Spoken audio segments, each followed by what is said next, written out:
yesterday felt. My dear, this morning is a brand new universe placed gently in the palms of your hands. I want you to feel that with me. Not just hear it, feel it. Every sunrise is life whispering, here, try again. Here, begin again. Here, choose again. And you know, I've always believed mornings carry a certain kind of magic. The kind that lifts you before the world has the chance to pull you down. This moment, right now, before the noise, before the rush, before the demands of the day, this is where your power lives. So breathe with me, softly, lovingly, like you are welcoming yourself home. Today is not an ordinary day. Today is a sacred gift, a doorway, a fresh page. And I want you to listen to this every morning for 30 days because repetition rewires you. Repetition softens you. Repetition teaches your heart a new language. And the language we are learning together is the language of love. Today, you begin in love. You see, my love, mornings are invitations to decide who you want to be. Invitations to choose which energies you will carry. Invitations to step into your highest, brightest, most loving self. And I always tell people, your morning is the seed of your entire day. Plant it with intention. Plant it with gentleness. Plant it with love. When you open your eyes and whisper, thank you, the whole day aligns differently. When you say, today is a new day, your spirit rises. When you say, I begin it with love and joy, your heart opens. And an open heart becomes a magnet for beautiful experiences. This is why gratitude is not just a spiritual practice, it is a practical one. Gratitude trains your eyes to see abundance instead of lack. It trains your mind to expect blessings instead of problems. It trains your heart to stay soft instead of closing from fear. Even the smallest things, your breath, your warm bed, the light coming through the window, these are miracles. They are reminders that life is already loving you. I want you to notice how different your body feels when you move from gratitude instead of pressure. When you say, thank you for this breath, your nervous system relaxes. When you say, thank you for this morning, your muscles soften. When you say, thank you for my life, your heart glows. Gratitude is not a thought, it is a vibration. And when you vibrate with gratitude, life vibrates back. Remember what I always say, life is very simple. What we give out, we get back. So give out gratitude, and life hands you more reasons to be grateful. Give out love, and love finds you everywhere. Give out joy, and joy begins to bloom in even the unexpected corners of your day. Now, let's talk about the tendency so many of us have every morning, the need to control everything. Oh, how exhausting that is, how heavy that feels, how tiring it becomes to wake up and immediately carry the weight of the world on your shoulders. My love, you were not meant to manage the universe. You were meant to trust the universe. You were meant to walk with life, not you. Mornings are the perfect time to remember. What was that? You do not need to fix everything. You do not need to solve everything. You do not need to understand everything. You only need to allow. Allow the day to unfold. Allow ideas to come. Allow clarity to rise. allows solutions to find you. When you stop trying to control every detail, you open the door for the universe to help you in ways you never imagined. I have said this for so many years. Don't control, allow. And the people who learn this truly learn it, become lighter, calmer, more magnetic. Let me ask you gently, how would your day change if you started it with trust instead of tension? How would your morning feel if your first thought wasn't stress, but softness? What if your first intention was not, I must do everything, but rather, life will guide me, I only need to listen? That shift, that tiny shift, can transform everything. Because trust is a frequency, trust is a signal, trust is a prayer. And when you send out the signal of trust, the universe responds with alignment. So this morning, I invite you into a new way of being. Place your hand on your heart, breathe in gently, and whisper, life loves me.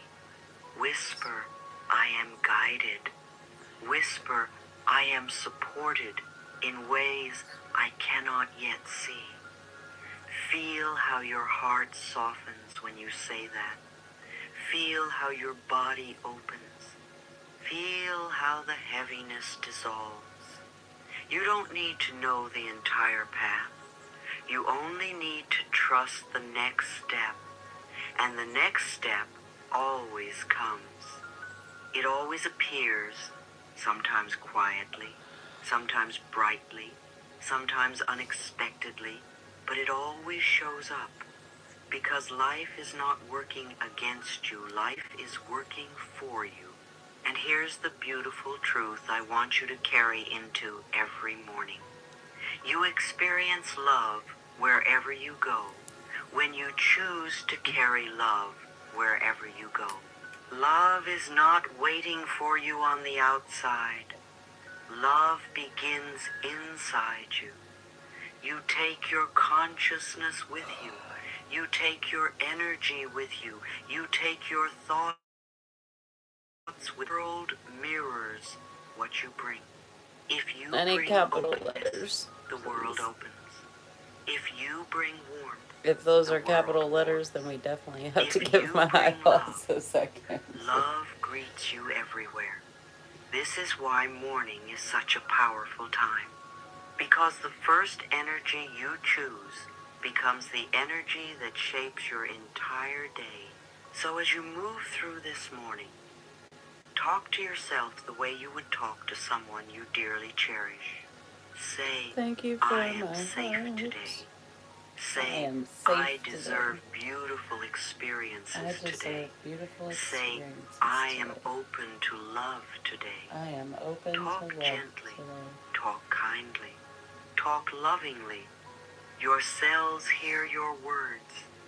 Your heart feels your tone. My body Your is subconscious strong. mind receives every message you send.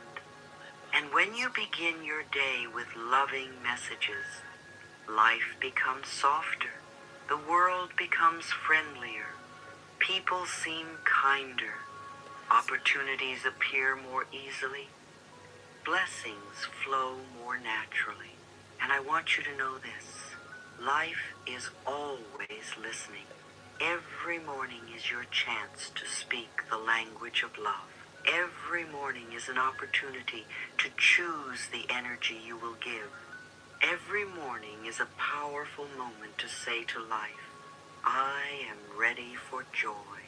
I am ready for peace. I am ready for love. And when you say that, truly say it, the universe rearranges itself to meet you in that vibration. My dear, I want this practice to become your morning ritual, a ritual of love, a ritual of softness, a ritual of remembering who you are.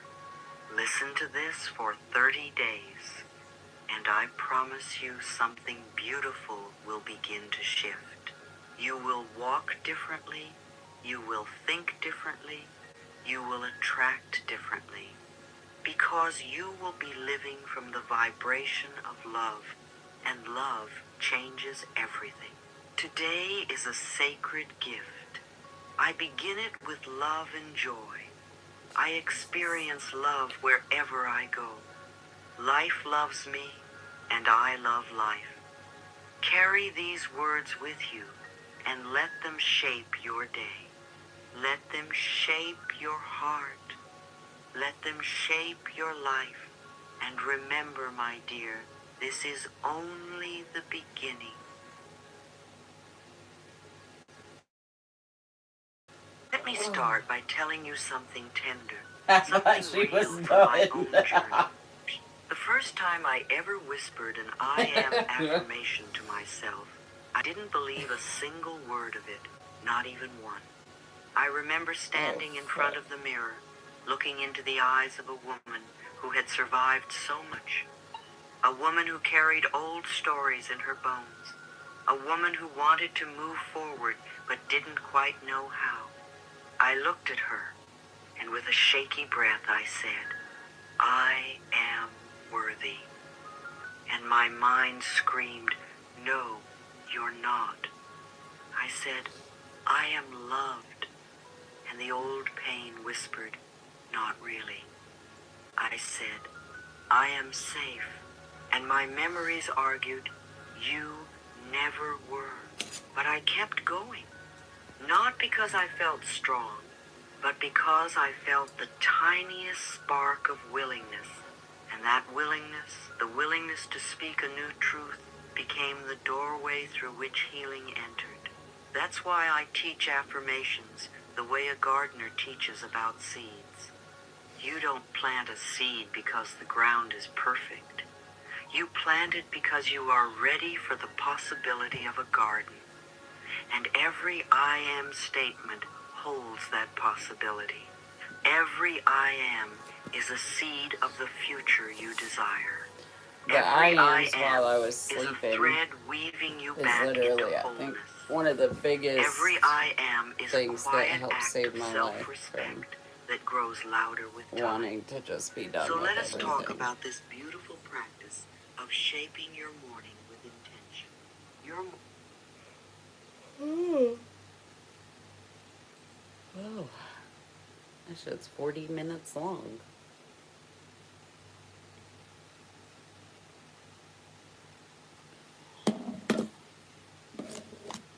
Oh my wow.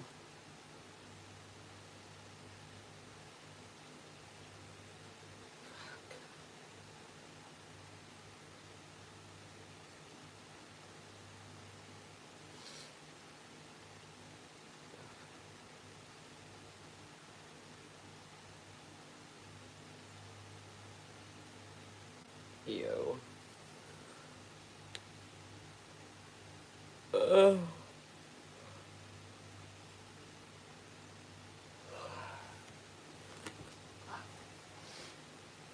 Ow. Oh my. Mm.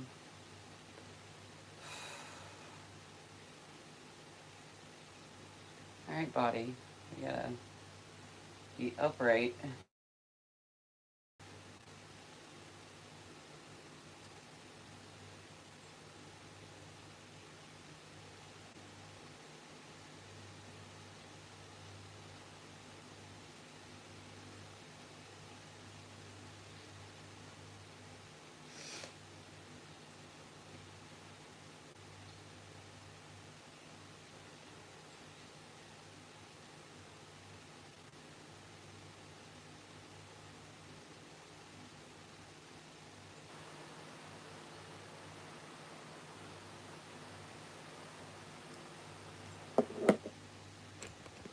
Alright, let me see. Oh dang, those are capital letters. Wow. I could not fucking see in the morning, dude.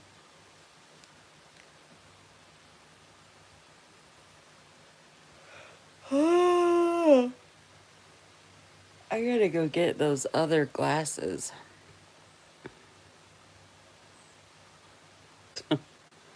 Um,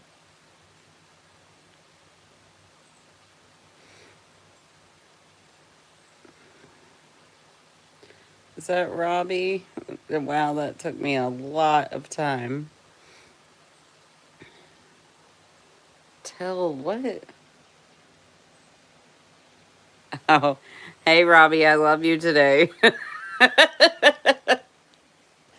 Damn, that took me a minute.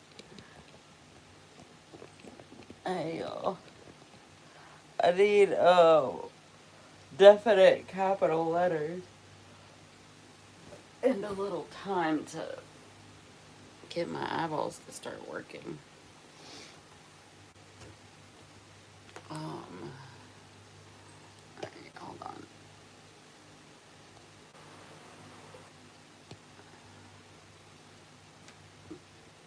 I need a couple minutes.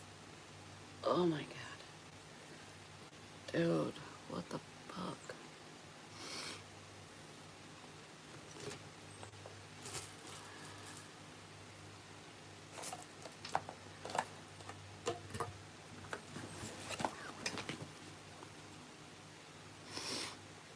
Oh.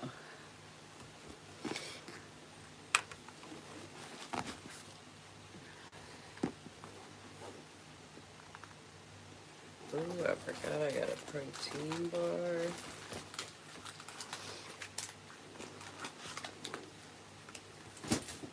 This morning.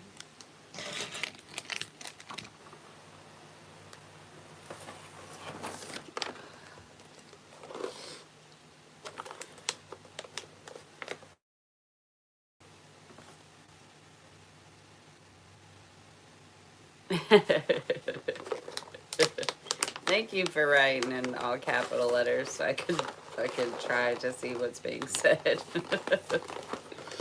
I appreciate you.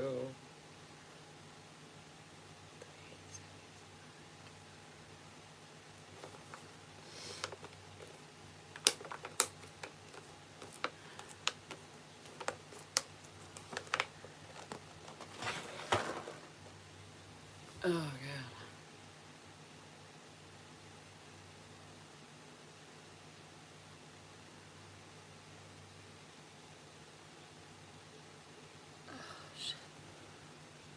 Morning is not just the beginning of a day, it is the beginning of who you choose to be.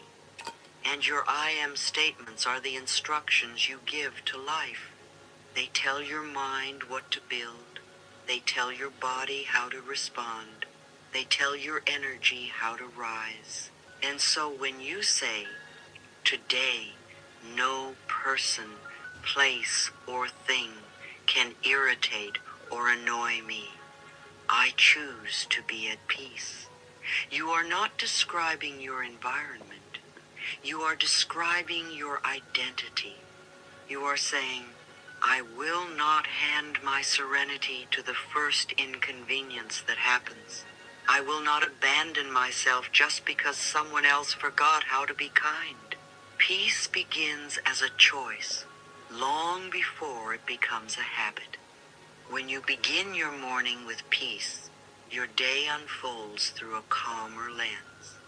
You hear differently, you react differently, you love differently, and life responds differently. When you say, I welcome miracles into my life, you are giving permission for good things to arrive even when you don't know how they'll get to you. You are saying, I am open. I am receptive. I will not block my blessings with fear. Miracles don't always appear as fireworks. Sometimes they come as clarity, as a gentle shift, as a small door opening where you thought there was only a wall. But they notice you when you are willing to notice them back. When you say, I experience love wherever I go, you are agreeing to look at the world through softer eyes. You are inviting tenderness into the way you walk, the way you speak, the way you receive. I have lived long enough to know this. When you carry love, you see love. And when you see love, you create more of it just by existing. When you say, I release all drama from my life, you are not declaring war on other people. You are declaring peace within yourself. You are saying, I will not participate in my own suffering today. And when you say, I spend time with positive, energetic people, you are reminding yourself that you deserve environments that nourish you, conversations that uplift you, connections that feel gentle and safe. Every I am is a direction you give your life, and your life listens.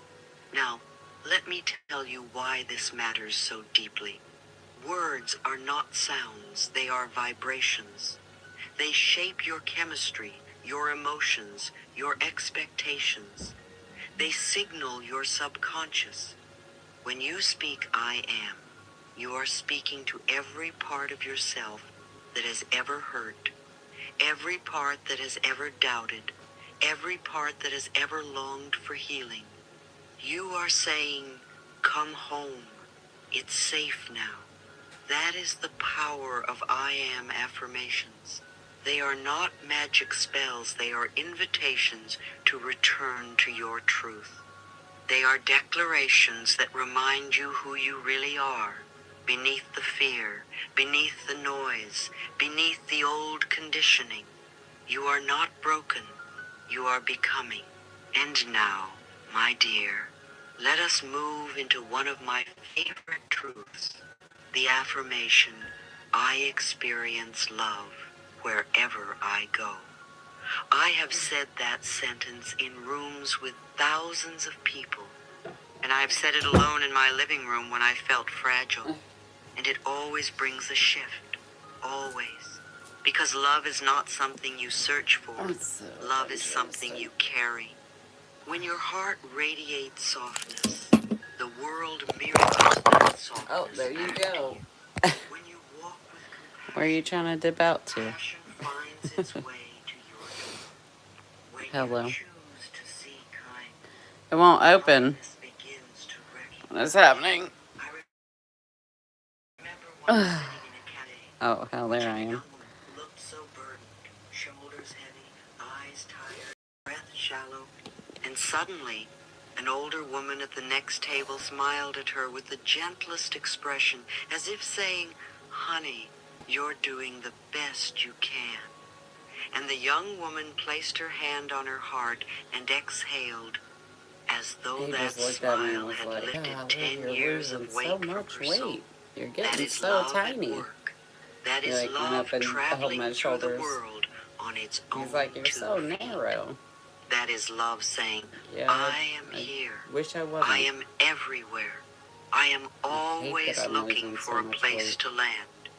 When you carry love within you, you give others permission to soften just by being I gotta near you. figure out how to Love shows afford up to in so fucking many feed forms, in the myself. cashier who remembers your order, in the stranger who holds the door a little longer, in the text message that arrives at the exact moment you needed comfort. And yes, Damn. sometimes love appears in the lessons, Jesus, that to was the huge. uncomfortable moments that redirect your path, the endings that make space for beginnings, the challenges that strengthen your inner light.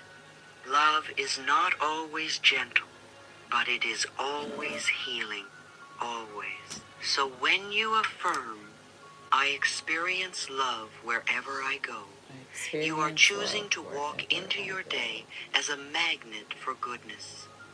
You become someone who notices beauty in ordinary moments, someone who forgives quickly, someone who sees blessings where others see inconvenience, someone who trusts that life is shaping itself beautifully around them. And life responds by giving you more things to appreciate, more warmth to receive, more kindness to exchange. My dear, you are not meant to move through the world bracing for pain. You are meant to move through the world available for joy. You are meant to be softened by presence, not hardened by fear. You are meant to shine, not shrink. And the moment you choose to carry love, life becomes a companion instead of a challenge. Because here is the secret: you do not attract what you chase. You attract what you embody. If you embody worry, everything feels uncertain. If you embody gratitude, everything feels abundant. If you embody love, everything feels connected. So let us claim this day with intention. I'm grateful. Let us speak gently to our hearts. Let us nourish ourselves with kindness before we give anything to the world. Let us begin the morning not with fear, but with devotion to our highest self. Say it with me softly. I am open to a beautiful day. I am ready for good things. I am worthy of every blessing coming my way. I experience love wherever I go. Let this be the frequency you walk with. Let this be the song your heart hums. Let this be the energy that sets your life in motion today. And remember, my dear one, love is not rare. It is not scarce. It is not hiding from you. It is already here, inside you, around you, flowing through every moment that is waiting to meet you. When you choose to see love, you choose to see life. And when you choose to see life, you choose to see possibility. You deserve a morning filled with grace. You deserve a day filled with ease.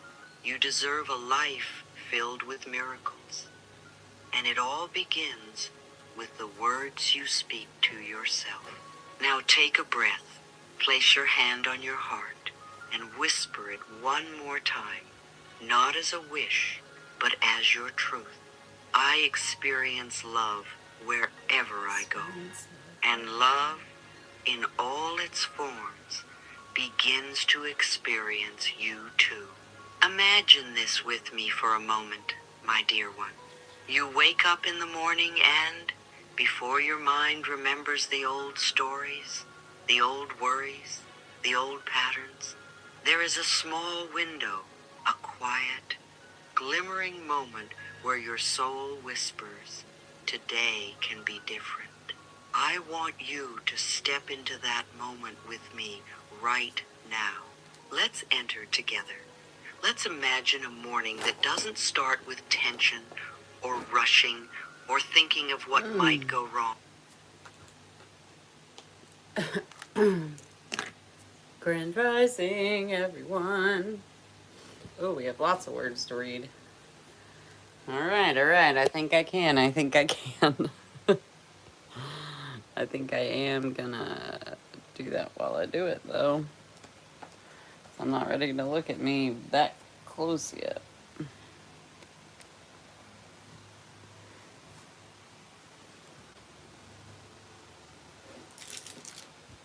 Oh,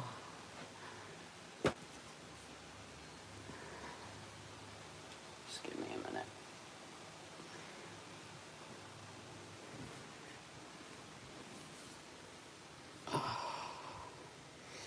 Damn my back.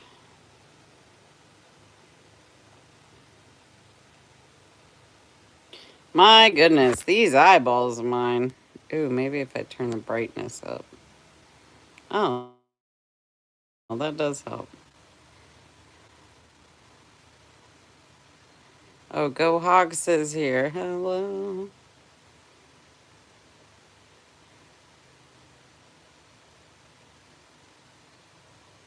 Hope you have an awesome day too.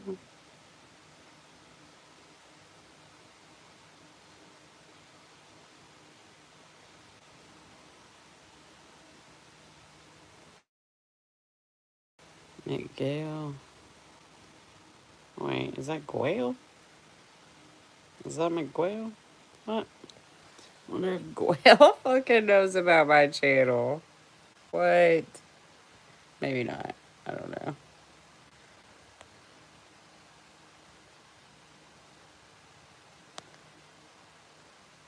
Probably not. That'd be weird. Yes, it wouldn't be. I have told everyone about it. Which I probably shouldn't have done. The more and more I learn.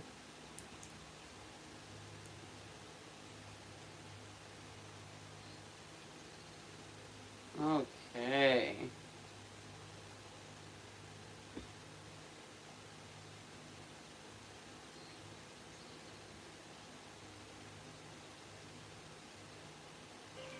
How do you manage stress and conflict?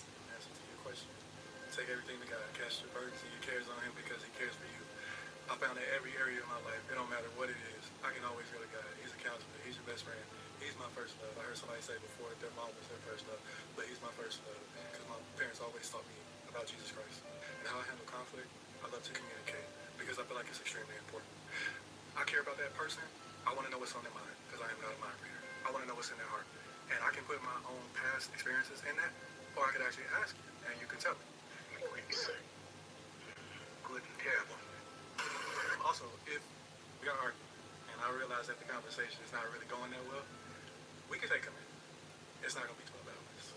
It's not. I'm going to try to get back as quickly as possible because I don't want the demons setting in. I'm going to go. I'm going to pray. And that prayer don't have to be that long. God, give me the grace to be able to do this. But I want to get it resolved so we can get back to loving each other and enjoying our lives. What is your communication style? What do you mean? What is your communication style?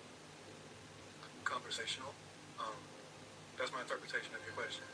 Conversational. I'm not here to argue, fuss, and fight. Can I raise my voice? Yes. Do I like to raise my voice, and do I try my best not to? Absolutely. We're not each other's enemies. I look at it as more of, if we have an issue, I don't mean to sound too spiritual, but I feel like that's the devil trying to come in and what we got going on. All right. What's your relationship like with Jesus Christ? You don't mind sharing? So my relationship with God is very, very important. I'm just still working to have a better relationship with Him. As an adult, I'm hoping to get rebaptized at the end of the year and find a church home on my own as an adult. God and Jesus Christ in the center of your marriage is very, very important. How do holidays look like in the future? Another question. Holidays in the future, my family definitely going to talk to. I don't even know why I was watching that. I was like, something. The way these phones will get you distracted is ridiculous.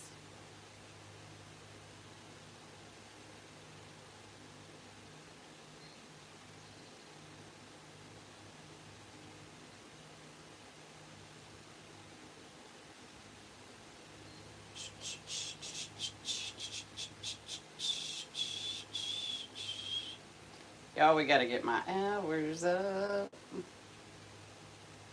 That's why I just went ahead and started the stream now, because I'm done playing games. I got 2773. Gotta get that 3,000. The 23rd is the last time it updated.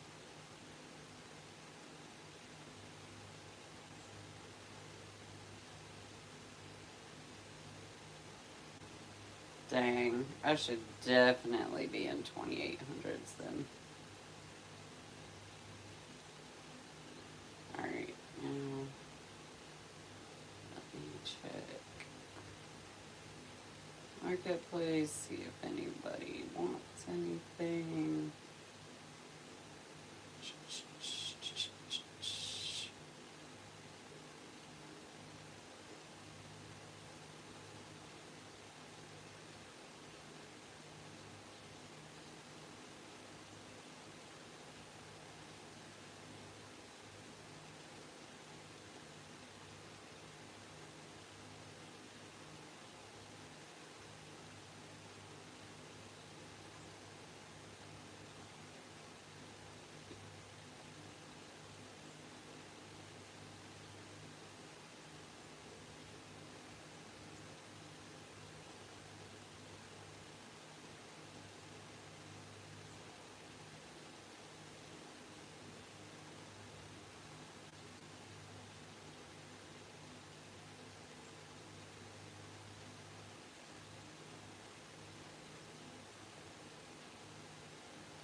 Wait, what?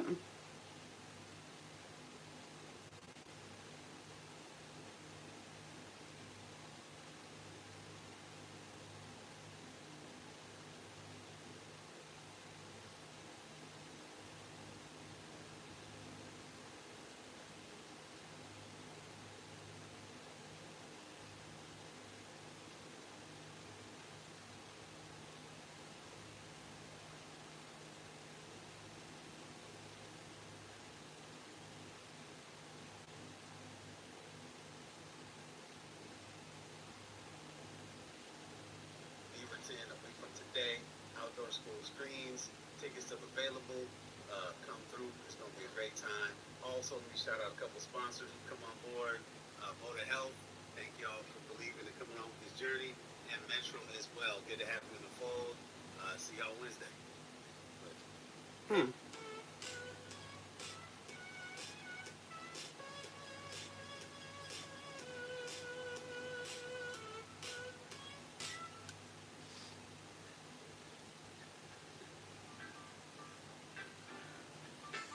It's not what you look like when you do it. Hmm.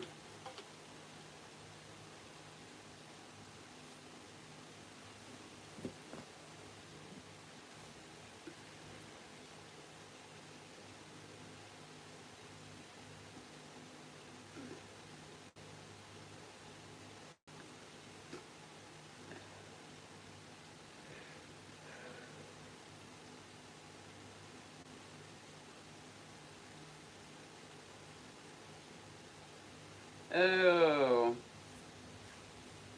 What?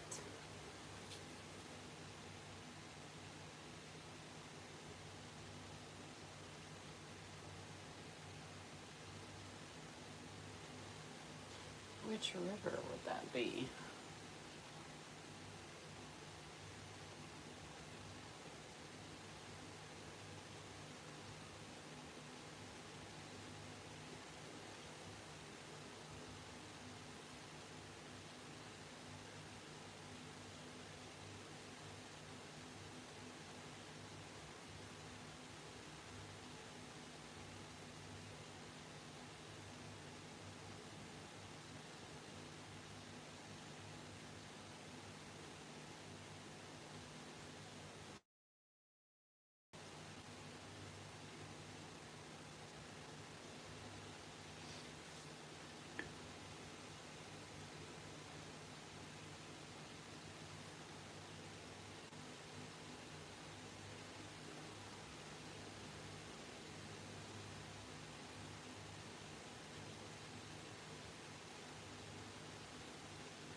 Oh, wow.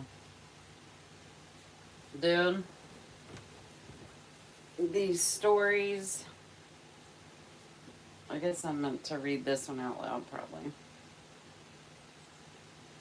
I have been giving ivermectin to my horses twice a year for 30 years. I give it to the cattle, I give it to the dogs. I have a schedule taped to the wall inside the barn door. March and September, every animal on this property gets dewormed on a schedule. Every year, without fail. I have never missed one, not once in 30 years. My husband Earl has been sick for 12 years. My neighbor Vernon died last spring. My friend Patsy's husband Lloyd died 2 years before that. Same symptoms, all three of them: bloating, exhaustion, brain fog, bathroom problems, weight that could not lose, sugar cravings that appeared out of nowhere in their 60s. Their doctors called it IBS, chronic fatigue, thyroid, their age. Nobody checked them for parasites. I had a tube of ivermectin in my barn the entire time. I was squeezing it into my horses' mouths every 6 months, and it never once occurred to me or to any doctor any of us ever saw that the thing I was preventing in my animals was the thing that was killing the people I loved. We deworm our homes. We deworm our cattle. We deworm our dogs twice a year. We do not deworm ourselves. Oh, I think I said houses and not horses. And I need to tell you what I have learned since I finally did. Because it is the reason Earl is still alive, and it is the reason I am writing this instead of standing next to another grave. And the pain starts right when I start reading this, dude. I'm telling you, I'm almost positive that's what's killing me. Let me tell you about this farm because you need to understand where we live and how we live. To understand how something this obvious went unseen for this long. Earl and I have been on this land for 44 years. 212 acres, cattle operation mostly, some horses.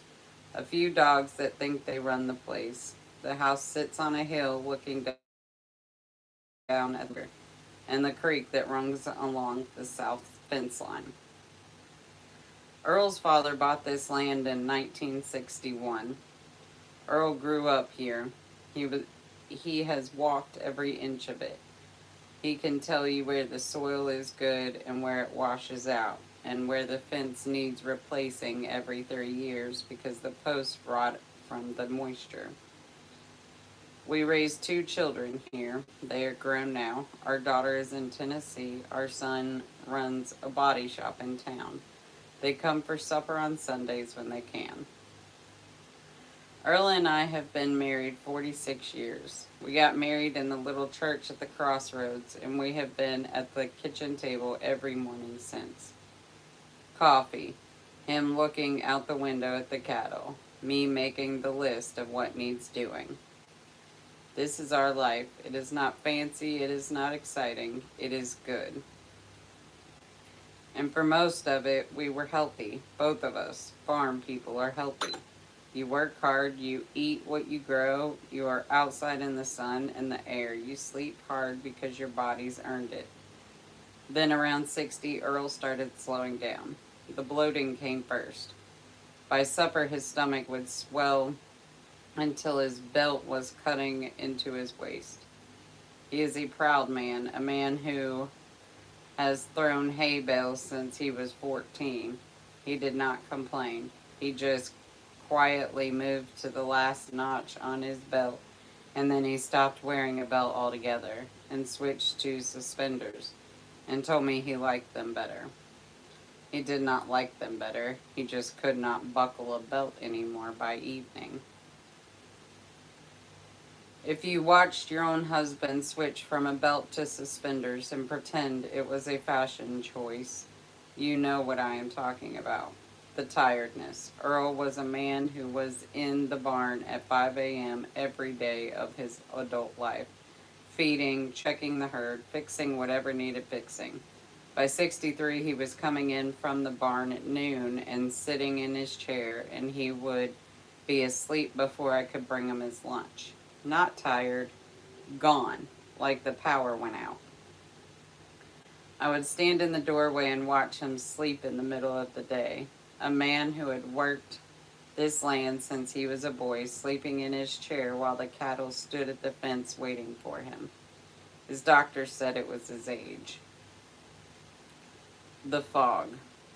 Earl can look at a field and tell you within 10 head how many cattle are in it.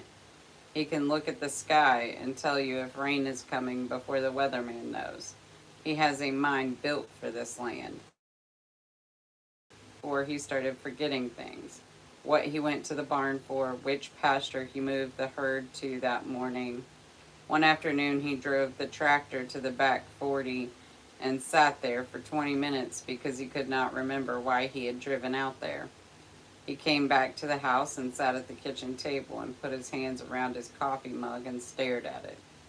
I sat across from him and did not say a word because after 46 years you know when to talk and when to just be there.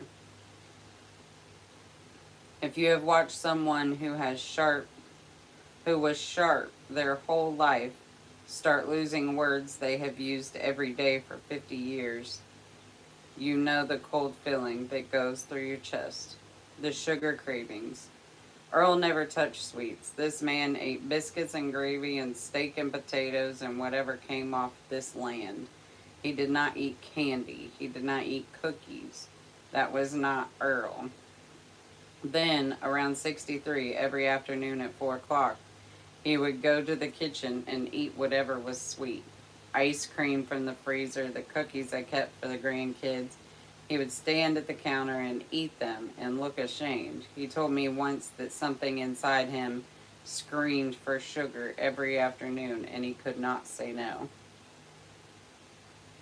He thought it was weakness. He is a man who has wrestled a 1,200-pound bull to the ground. He did not understand why he could not say no to a cookie. I know now what was happening, and it makes me angry enough to break something. Parasites feed on sugar. They send signals to your brain demanding more. That craving at 4 p.m. was not Earl being weak. Something alive inside of him was sending a chemical message to his brain telling him to feed it. He felt ashamed of those cravings for 10 years. He was being fed on the entire time. The bathroom. Oh, God. It's such a bad, this is so relatable, dude. The bathroom. I will not describe what happened to Earl's dignity. He is the most private man I have ever known. I will tell you, he stopped going to church, stopped going to the livestock auction on Thursdays, where he had gone every Thursday for 40 years. Stopped going to the diner in town where he and Vernon and Lloyd had eaten breakfast together every Sunday morning since before I married him. The weight, 34 pounds in 7 years. Working this farm every day, eating less than ever. His doctor said metabolism. 4 doctors over 12 years, IBS, diverticulitis, chronic fatigue, his age, and check for parasites. Now, here's the part that will either make you laugh or make you cry. It did both to me.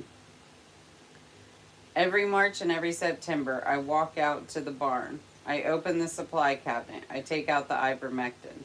And I deworm every animal on this property. The horses get a tube of paste, measured by weight, squeezed into the back of their mouth. They do not like it. They take it anyway. Because parasites in a horse will destroy the animal from the inside out if you do not clear them. The cattle get a pour on, down the spine. Takes 30 seconds per head. The dogs get a chewable tablet from the vet twice a year. They eat it like a treat. I have been doing this for 30 years. It is as natural to me as feeding them. You raise animals, you deworm them. Nobody argues about it. Nobody questions it. It is standard. It is responsible. It is what you do. And for 12 years, I was walking from the barn where I had just dewormed a horse into the house where my husband was sitting in his chair with every symptom a parasitic animal would have, and it did not click. Nobody told me it should click. His doctors never said the word parasite. The vet says it twice a year when I bring the dogs in. The doctor never said it once. We take better care of our livestock than we take care of ourselves. And I say that as a woman who loves her animals. But the animals on this farm get dewormed on schedule. The people on this farm have never been dewormed in their lives.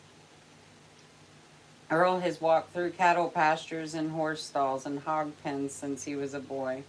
He has had his hands in soil and manure and animal guts for 60 years. He drinks from the creek when he is out in the back 40. He eats with his hands after working with the livestock. And nobody in 6 decades of doctors ever said, "Have you been checked for parasites?" I'm telling you, dude, we are all infested. Now, let me tell you about Vernon and Lloyd, because they are the reason this is not just Earl's story. This is a story about a whole community of people who were dying and nobody was looking for why. Vernon lived on the farm next to ours. Same kind of operation. Cattle, same hay. He and Earl had breakfast at the diner every Saturday morning for over 30 years. Vernon started getting sick around the same time Earl did.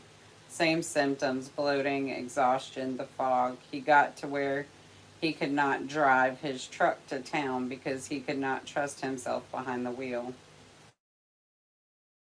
In things, Earl's doctor called it age, fatigue, IBS. Vernon died last spring. He was 74. His wife found him in his recliner. The death certificate said chronic inflammatory bowel disease. I went to the funeral. I stood there looking at the casket, and I thought about every Saturday morning at the diner. Earl and Vernon and Lloyd, 3 men who worked the same kind of land, drank from the same kind of creeks, walked through the same kind of pastures, all 3 of them getting sick at the same time, all 3 of their doctors calling it something different. Lloyd died 2 years before Vernon. Same symptoms, same doctors, same cause of death, worded a different way. 2 out of 3 Saturday morning breakfast men are in the ground. Earl is the 3rd. It was our daughter who told me about ivermectin for humans. She had been reading about it online. She called me and said, "Mom, you give that stuff to the horses." I know, I've been giving it to the horses for 30 years. People are taking it for parasites, the same drug, same compound. I stood in my kitchen holding the phone and looking out the window at the barn, and I felt something drop in my stomach because I had a tube of ivermectin sitting in the supply cabinet 50 yards from my front door. I had been squeezing it into horses' mouths for 3 decades, and my husband was sitting in his chair with the same symptoms those horses would have if I had stopped deworming them. The same drug that won the Nobel Prize in Medicine in 2015, a compound found in a bag of dirt from a golf course in Japan. Nature had been making it for millions of years. Merck copied it, turned it into the most important veterinary drug in history, 4 billion treatments given to humans worldwide since 1987. Wow. It was in my barn. It had been in my barn the whole time.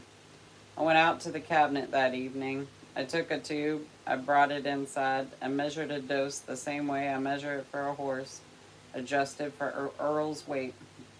Earl looked at me. "That's the horse paste," he said. "I know what it is," I said, "and I have been giving it to everything on this farm except you." He took it. Within a week, his bloating went down. He had energy. He was in the barn before I was for the first time in years. He came in at noon and he did not fall asleep. He sat at the table and ate his lunch and talked to me about the fence line on the south side and which heifers were due to calf, and I sat across from him, cried into my coffee because I had not heard him talk like that in 3 years. But then I noticed what I notice in the animals sometimes. Something was better, but not everything. The bloating eased, the energy came back, but the sugar cravings did not change. The brain fog got a little better, but never cleared. The bathroom did not improve. The weight did not move. I know animals. I have watched them my whole life. When you deworm a horse and some symptoms clear up but others don't, that tells you the dewormer got part of the load but not all of it. You check the protocol. You check the timing. You check if there is something else going on. Earl was showing me the same thing a horse shows me when the dewormer reaches part of the problem and misses the rest. It's like somebody turned the lights on in half the house.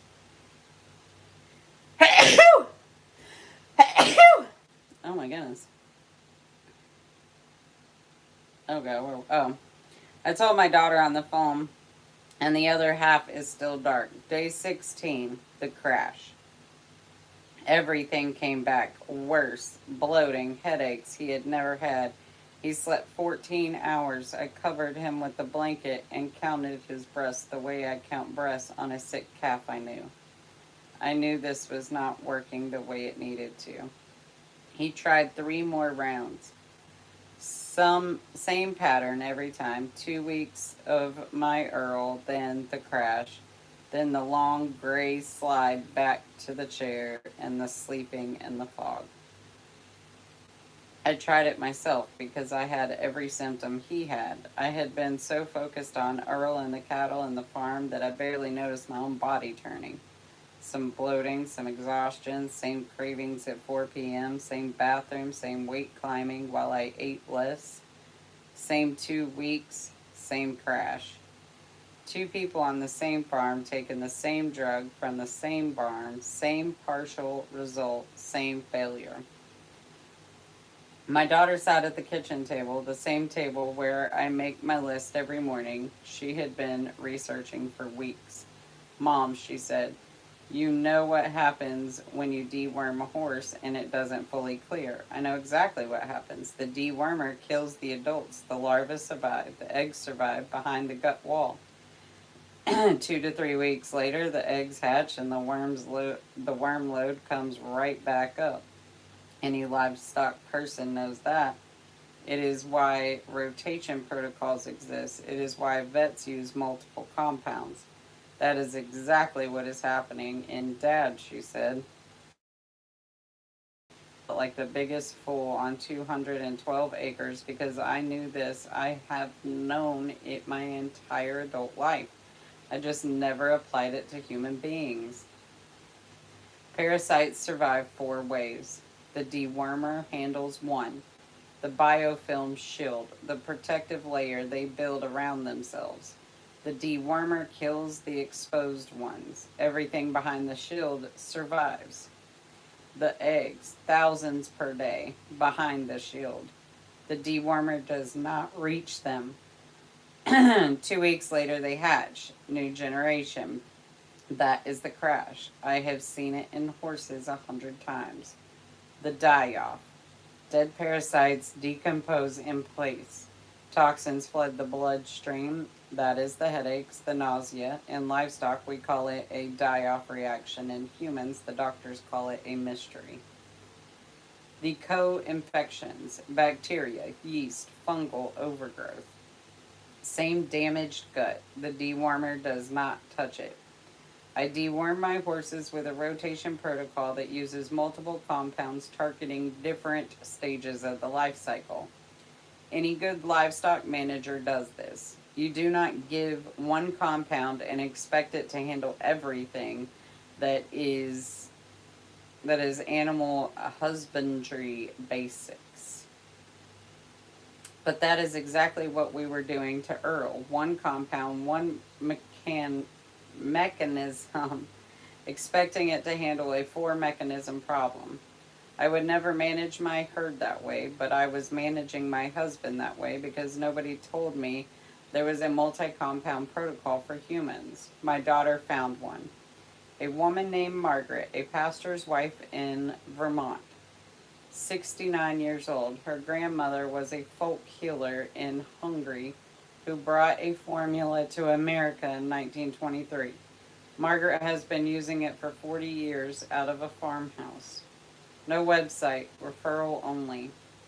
I called her, told her about Earl, about Vernon and Lloyd, about the barn full of ivermectin, about the 2 columns, about the crash.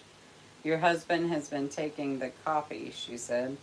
The copy works, it just cannot do the whole job. The original is 7 compounds working together the way they were put in the ground. The drug companies pulled one out at a time. The plants kept everything. She walked me through each one. Wild Mediterranean wormwood. Same compound family as the ivermectin in my barn. Same mechanism. But the wild variety carries up to 10 times compound. Nature's ivermectin, the original, before Merck ever found the copy. Wild. Dude, I don't think my wormwood says wild. I'll have to check that. Soursop leaf disrupts the parasite cell from the inside through a completely different pathway. It's, huh? Nature's fembendazole, used in the Amazon for centuries. The ivermectin does one thing, Margaret said. These two plants do both together, and then the formula does four more things the drug cannot touch. Clove for the eggs, the piece every single compound dewormer leaves out. Without it, 2 weeks later, the eggs hatch and the whole cycle restarts. I have seen this in my horses 100 times. This is the missing piece. Oregano oil to break the biofilm shield. Dissolves the protective layer of the layers so the wormwood reaches the entire colony. This is what ivermectin completely lacks. Pumpkin seed to carry the dead out before they decompose so the die-off toxins never reach the bloodstream. Black walnut hull for the larva. Aged garlic for the bacteria, yeast, and fungal overgrowth. 7 compounds, 4 problems. A rotation protocol for the human body. The same principle I have used on my livestock for 30 years applied to the people I love. Liquid drops under the tongue because a damaged gut cannot absorb capsules. Okay, that's a really good tip.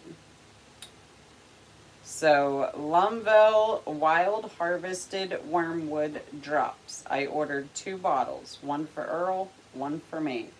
They arrived on a Thursday. I set them on the kitchen counter between the coffee maker and the sugar bowl. Earl looked at them. Is that the horse stuff? No, I said. This is the people stuff. The horse stuff is in the barn where it belongs.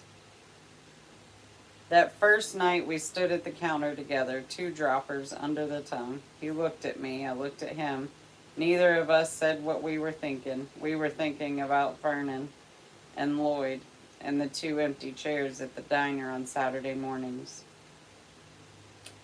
Week 1, the familiar shift. Bloating, easing, energy returning. We recognize this from the ivermectin. Earl said nothing. Crashed too many times. Dude, this is exactly what happened to me. Week 2, still holding.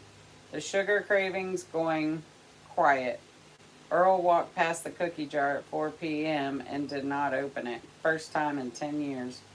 I was in the barn that afternoon and I realized I had not thought about the bathroom in 3 hours. I stood there next to a horse and I cried over not thinking about a bathroom. That is how small your world gets. Whew. I can't tell you how much time I've spent in bathrooms in the last 2 years, dude. Like yesterday, I spent more time in public fucking bathrooms trying so hard not to scream out in pain.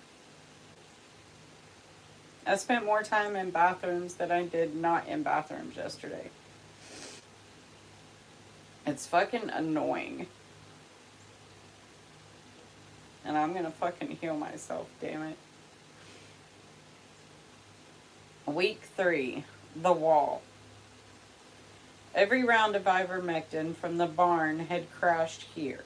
My own rounds crashed here.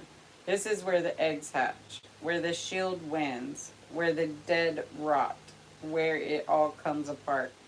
I have watched horses crash at this point. I know this week. Monday, Tuesday, Wednesday, Thursday, Friday morning, Earl was in the barn before 5 a.m. I heard the tractor start. I went to the window and watched him drive out to the south pasture where the fence needed work. He had not driven the tractor in 4 months. I stood at that window and I watched him go. And I thought about Vernon and Lloyd. And I thought about the 2 chairs at the diner. And I put my hands on the counter and I let it come. All of it. The relief, the anger, the grief for the ones who did not find this in time. I did not crash. Week 4.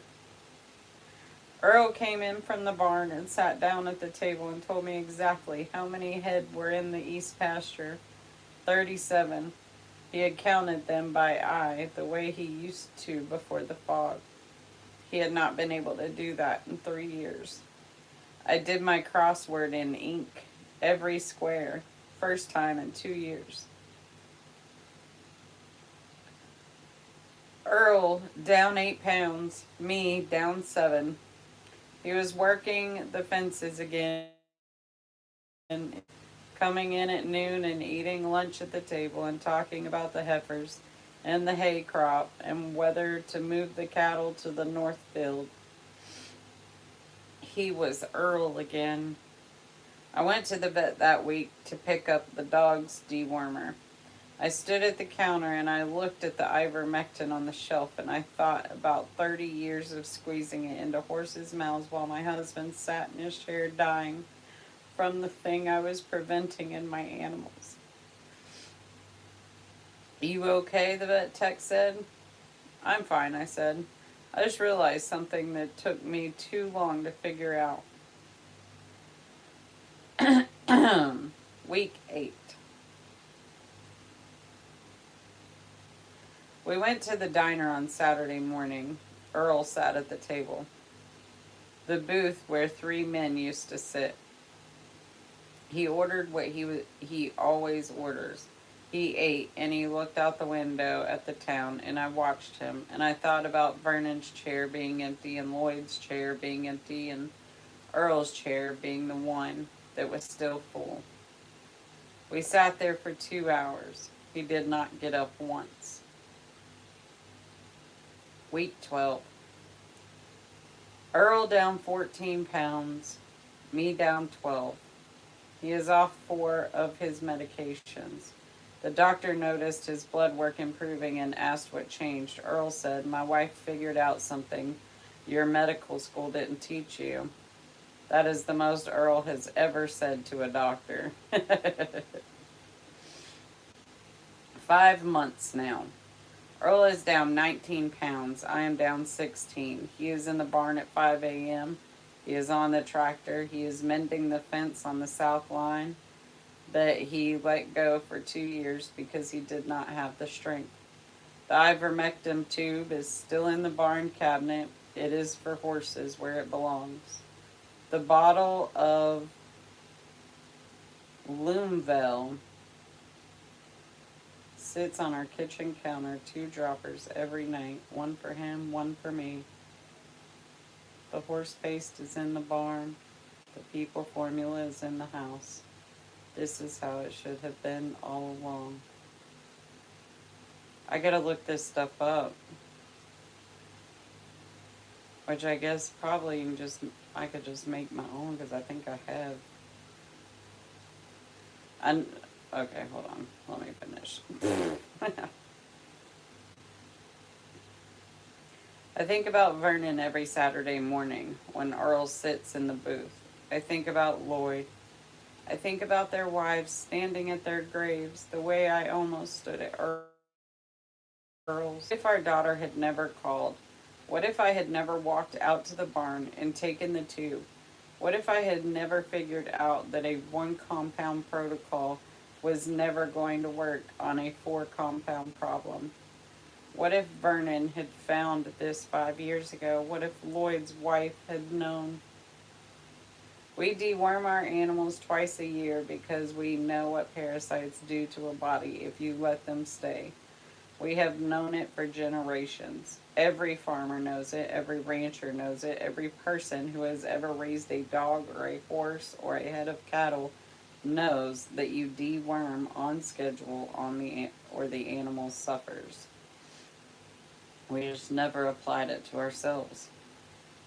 If you have been taking ivermectin and crashing, if you live on land with animals and creeks and soil, and you have never once been checked for the thing you check your livestock for twice a year, if your doctor has called it IBS, thyroid, chronic fatigue, your age, rheumatoid arthritis, MS, cancer,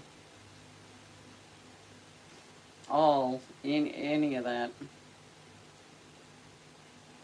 If you have a barn or a cabinet or a drawer with a tube of dewormer in it right now, and it has never occurred to you that the thing you give your animals is the thing your own body might need, you were right about parasites. You have always known about parasites. You just did not know you were supposed to deworm yourself. How did it not dawn on us, dude? Like, that's the part. And I think that's why God really like pushed for me to read this out loud. Is that's the part. It's like we got to take some fucking accountability here. Common fucking sense should have damn told us this. It's fucking frustrating. You were right about parasites. You have always known about parasites. You just did not know you were supposed to deworm yourself. Loomville wild harvested wormwood drops. 7 compounds, 4 problems. The multi-compound protocol your body has been waiting for. Liquid drops. Wild Mediterranean wormwood. Third party tested. Made in the USA. 90-day guarantee. 3 months. If nothing changes, every cent back.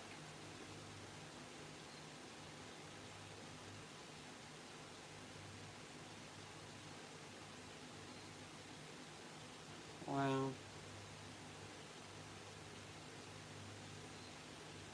What a beautifully incredible soul to take the time to write that.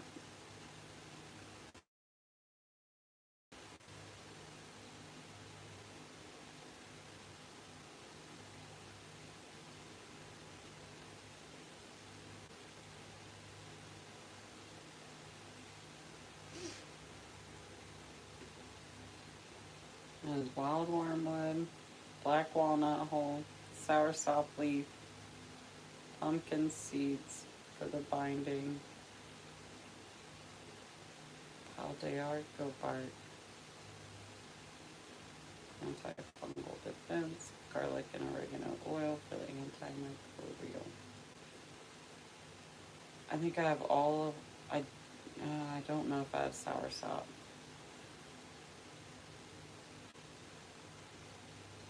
And I don't know what this paldearco bark. I don't think I've ever heard of that.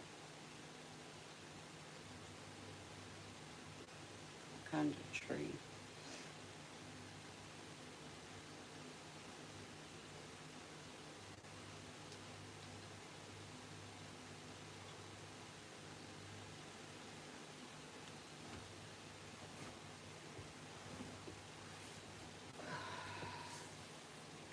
Yep. Ooh, nice, finally.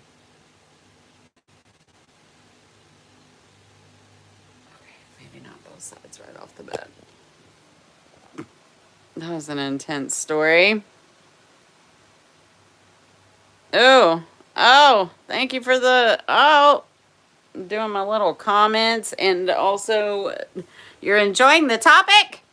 I love when people interact. You can't tell. All right, let me go back. Oh, there's a lot. Thank you.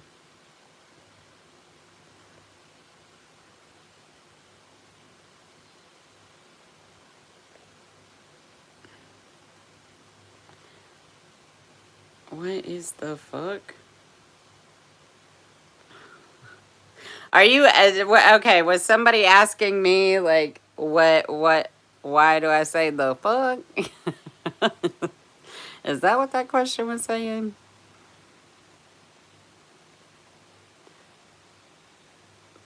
Wait, what? Kroger parasite detox? Is that what that says?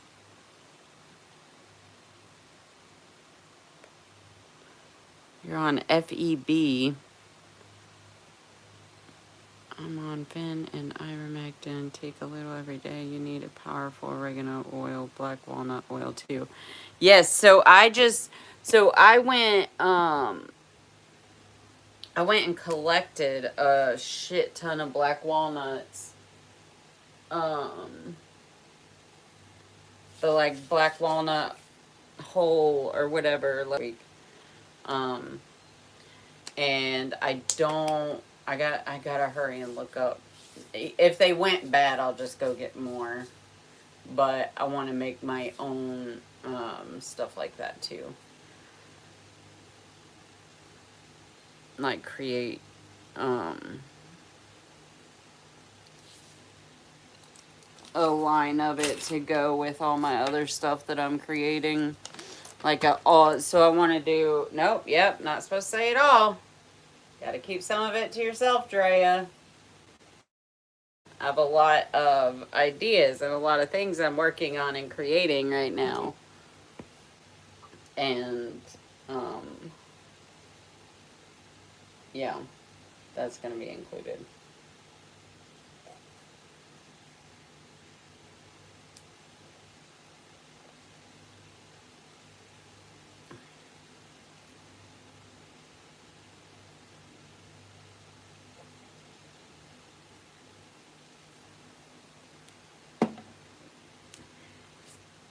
I just realized I didn't finish reading the comments. My bad.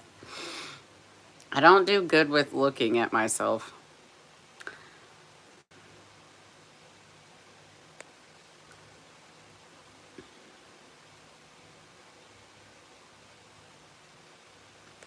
Dude, yes. Oh my gosh. Yo, Expansive Dreams, I'm so glad you found me. And I'm so glad there's somebody that's like wanting to talk about this stuff because, like, I really think that's what's been killing me. And I gotta fucking stop them.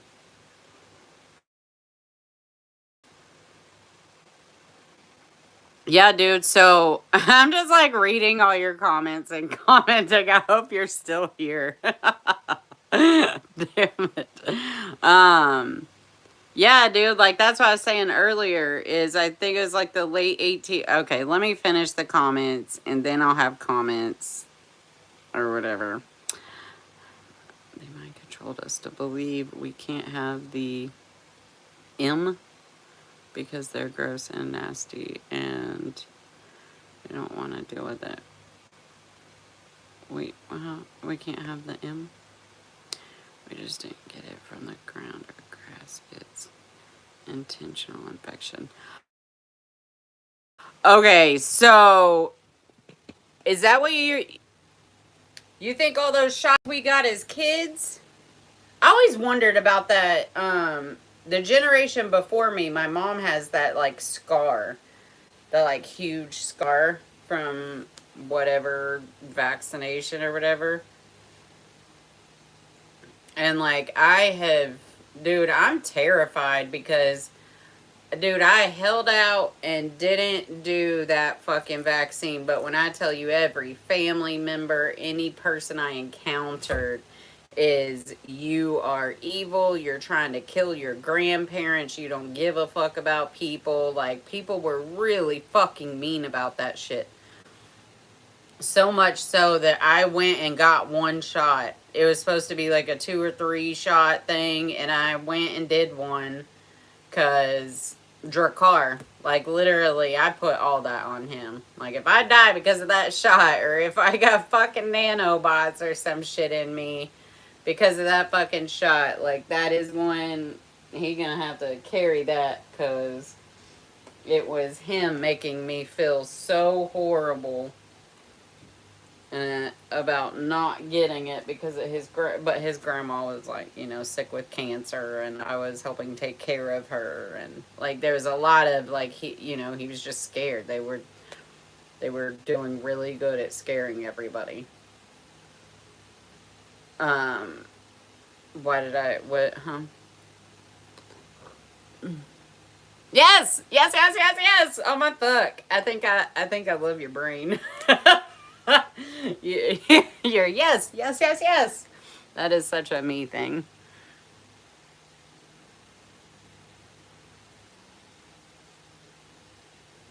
Yes. Okay. So, you want to go down a rabbit hole with me for a second?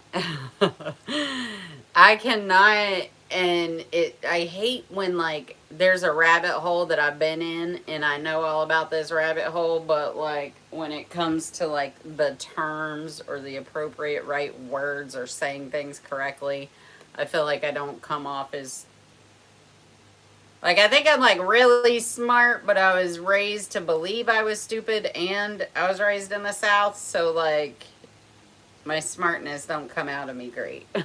Or something.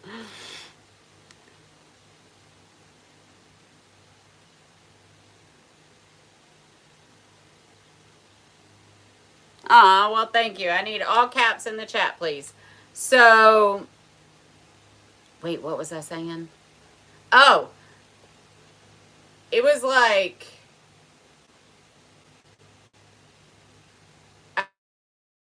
I can't remember. Fudge. I think it was like 1880s, but it might 1870s.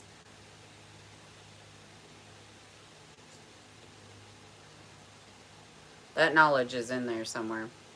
Um, there was a class in all of the schools in the whole fucking world.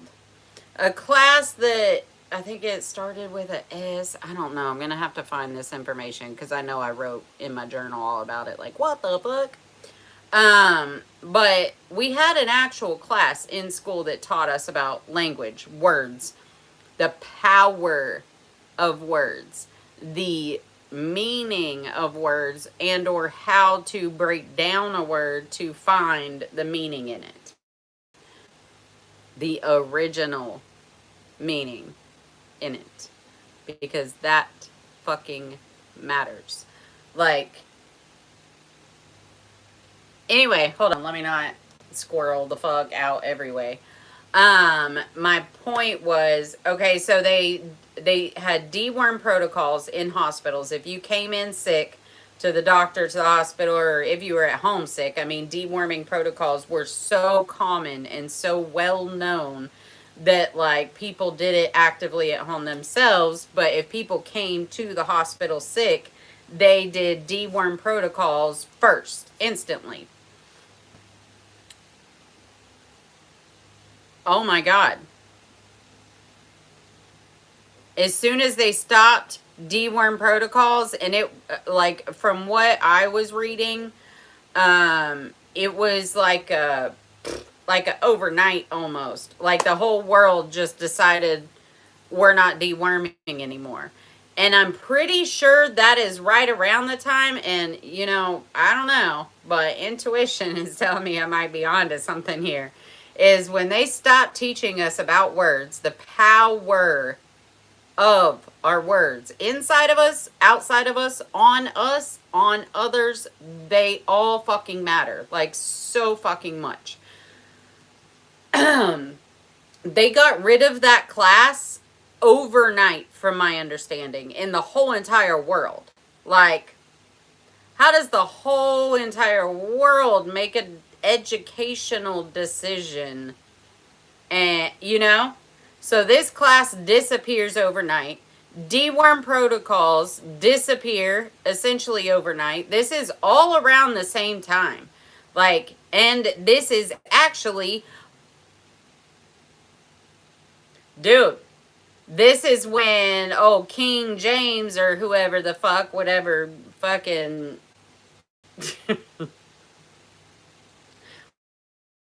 whatever pedophile rewrote. I don't mean that literally, but probably. Because oh my fuck, the okayness that we have allowed men to just be attracted to anything and touch and say and do whatever the fuck they want, and women are just supposed to, oh, he thinks I'm pretty, yay. Like, what, bitch? No. They took 11 books out of the Bible. They took the class out of all schools that teaches us the power of our words. They stopped deworming us, and it like took away all knowledge of deworming. Essentially, like, you know, like, never did that come up. Never was I in school and they're like, make sure that you deworm twice a year, you know, like, So they took away our ability to know our power, i.e., the 11 books they took out of the Bible. They took away our power and ability to understand our power in words and with words. And then they took away our knowledge and or abilities of knowing that we were being overtaken by demons inside of us, and that, dude, okay. And then let's not forget that 100% of crotch rock victims that were driving a crotch rocket and died and had an autopsy done had toxoplasma. Let's also not forget that 100% of people with MS that their families allowed for them to be re-looked at and had autopsies done had toxoplasma and other parasites. Let's also not forget that as soon, within months, from my understanding, of deworm protocols being taken out of all the hospitals and out of our common knowledge, is when cancer developed. Like, cancer is parasites. Rheumatoid arthritis, I've developed it over the last 2 years, I guess, because of these parasites. Like, I've developed rheumatoid arthritis all through my fucking body. I've developed lipedema in my fucking thighs and in my ankles and half my calf and in parts of my arms. I have had severe headaches like crazy, excruciating joint pain constantly. The bathroom, like, I never know, like, and when I gotta go, like, I've shit myself in the last 2 years, and it's fucking should not be a thing.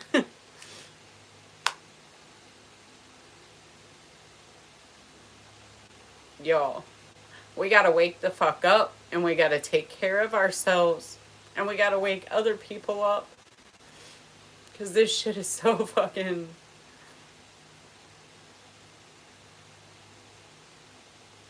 That's so scary, dude. So scary. Alright. We always dewormed a generation or two ago, but why was that stopped? Yeah, exactly. It was stopped to make money from our death. Yeah, to keep us sick. Literally, I don't know where you're at, but if you're in America, like, I'm already convinced, like, they want us sick and dependent on them. When they're not helping us, they're keeping us sick.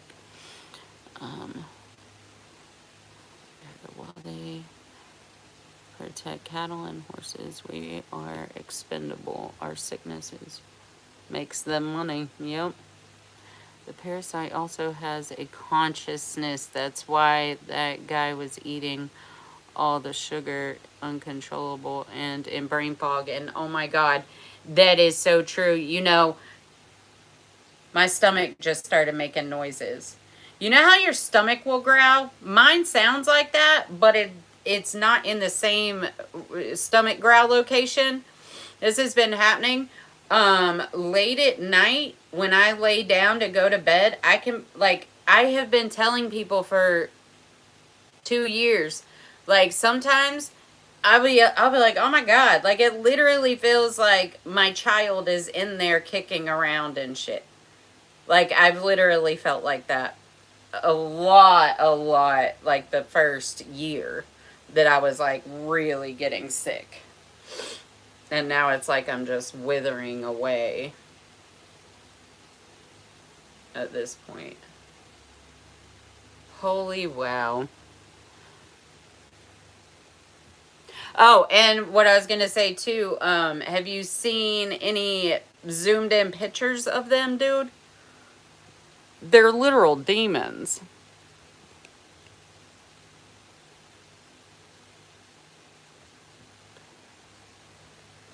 Restless Legs. Oh my God. Is that... And I can't tell you how often I feel like something's crawling on me. I'm like, oh, what the fuck? Oh, what the fuck? Oh, what the fuck? All the fucking time. Holy shit, restless leg. Like, almost any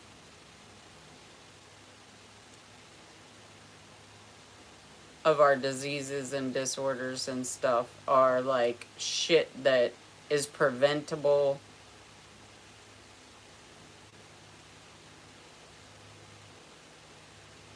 So awful to think that there are literally people out there that know that people are dying from things that they could stop by just telling them.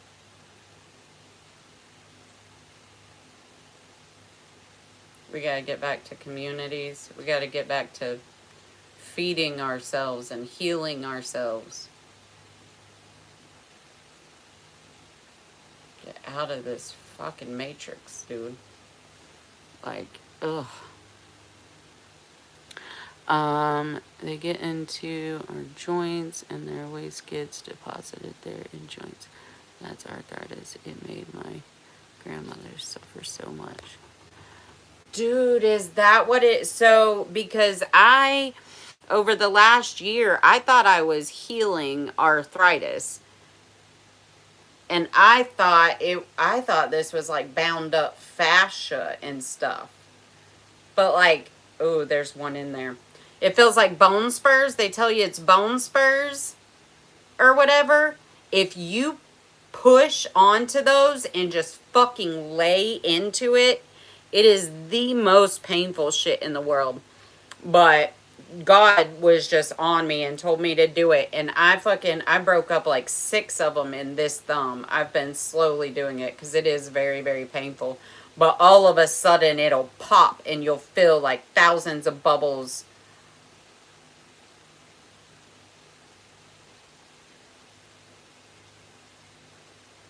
Holy shit.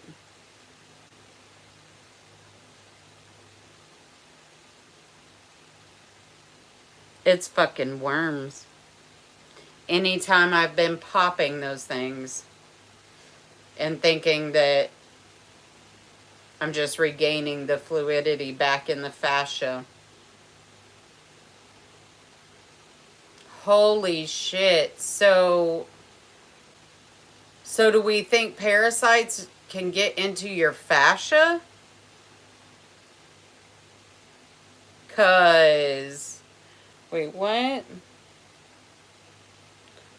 Ooh, that is... Because they have found polyps in my colon. They found a cyst in my colon. They found a cyst in my liver. And they're like, oh, it's fine. It's benign. It's nothing. All this shit. This whole, like, 2 years that I've been... Because I've had colonoscopies, upper endoscopies. And then I've heard people say, don't fucking do colonoscopies because if they accidentally poke or, like, hit one of those nest pockets, that them doing that and spreading that infection everywhere is what's killing people. Oh my God. So am I making myself sicker by breaking up these nests?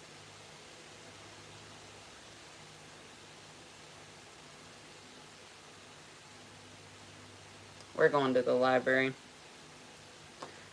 We're going to the library, y'all. We gotta figure this shit out. I gotta figure out what the fuck is killing... Like, I know what's killing me. Now I just gotta figure out how to, like, heal it. Oh shit, but I don't have gas to get anywhere. Fuck.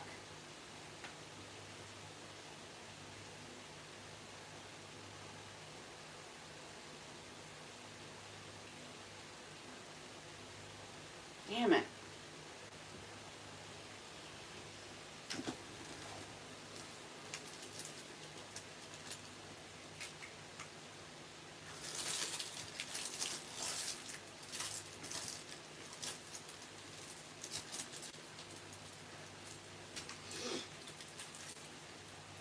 Man.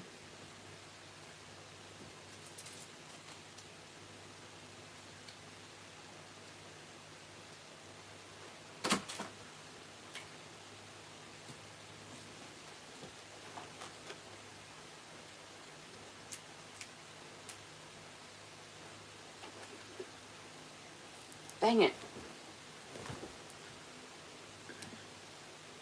Or somebody buy something.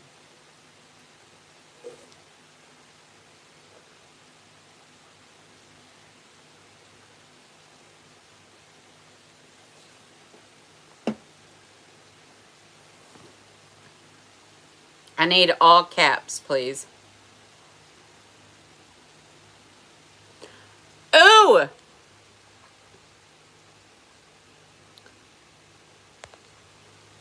So, since the week of Hurricane Helene killed thousands of people around me, took my job, took my car, and I have been suffering, still have yet to get a home or anything, is the same week I started getting sick. And when I tell you that, like, literally, like, I developed arthritis severely in every finger, wrist, ankle, thoracic, cervical spine, hips, really, really bad. As well as my vision started deteriorating, like, at a rapid speed. Like, these glasses are no longer sufficient at all. Along with the lipid, like, dude. Like, I might get my vision back. Dude, I get it. I get it. Alright, so that stuff, let me find it. I need to,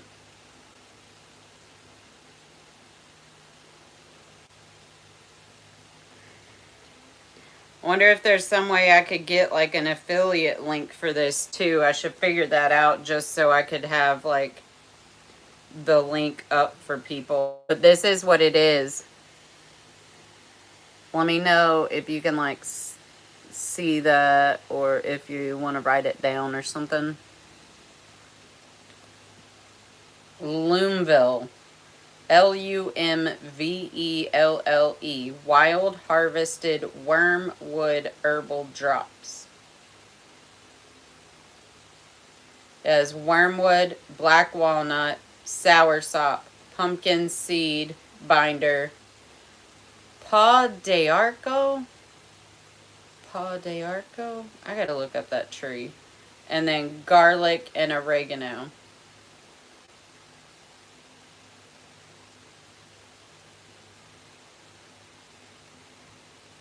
"94% noticed stronger immune resilience after consistent daily use.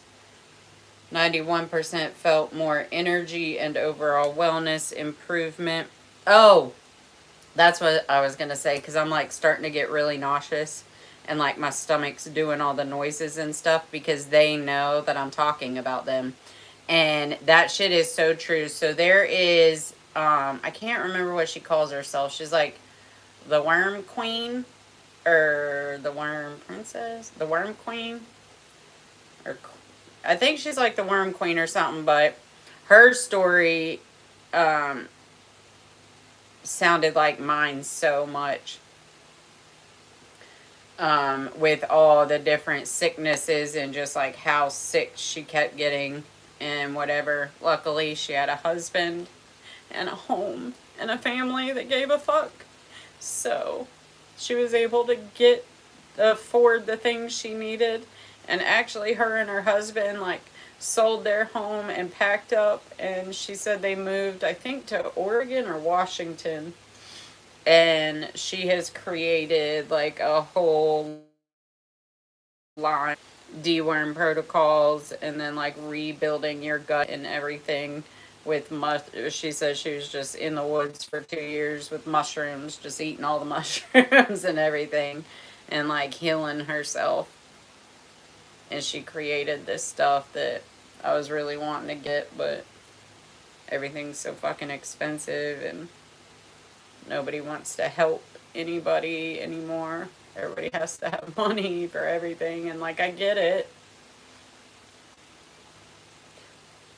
Like, I can't get a doctor to fucking diagnose me with anything. Like, I haven't been able to get any financial help haven't been able to get food stamps or any fucking thing.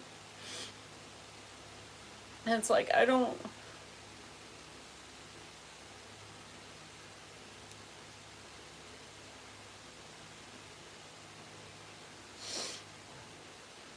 And with this situation, like, dude...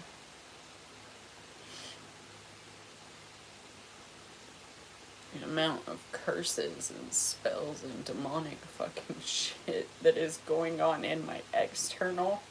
And then I guess also it's happening in my internal. It's like, fucking hey, dude. I need a fucking break so bad.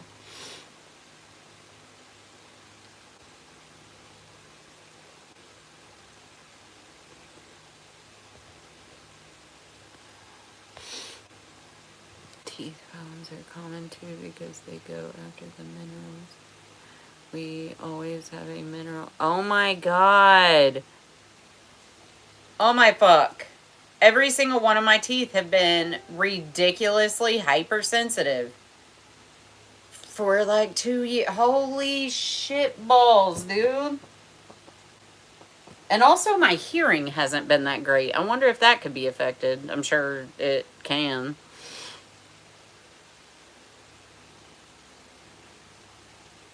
Oh my god, yeah. And then mineral shortages because our food isn't even food, and if it is food, it's covered and saturated in all these fucking chemicals. I'm so glad everybody's here for the talk. This is very, like, this shit is what we need to be talking about.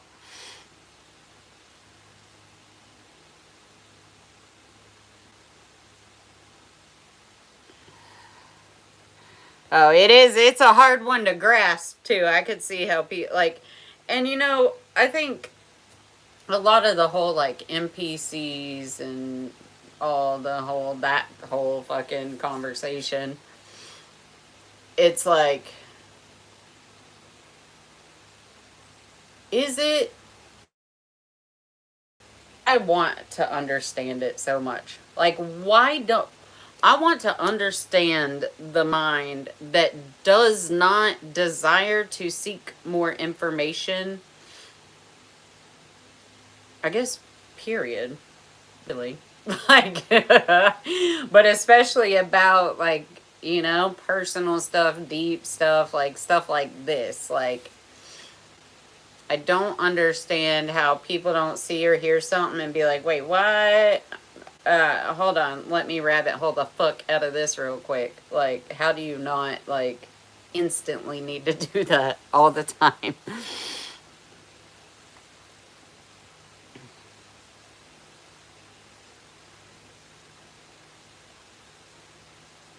I've been trying to get, I intend to get a P.O. box. Can you please write in all capital letters? I have a note at the bottom saying that that's what I need. My eyes are, I'll end up with a severe migraine. And I love that you're here in the conversation and chatting. And I don't want to, like, ignore what you say, but also I have to work on my people pleasing and put my care for me first. Please and thank you. And yes, a P.O. box. I want to get a P.O. box. That is on the list. I need to get my car on the road and get a P.O. box because I started an Amazon wish list too. I thought of that the other day. I was like, dude, I need to get a P.O. box so people could send me stuff if they wanted to, because I see people get, like, you know, when we make connections, people send people presents or, you know, whatever. Like, y'all know my situation, so, like, my wish list, I'm pretty sure has wormwood on it. Like, you know, like, the stuff that I'm ever going to have on the list is going to be literally directly for me or for the mission of planting the seeds and waking people up to the truth of love, and that we have God in us and that we are powerful and we can heal ourselves, and community matters, and bringing people together and helping people see and meet the people closest to them in their area in the hopes that people can start building communities again. Yep, because that is so very important.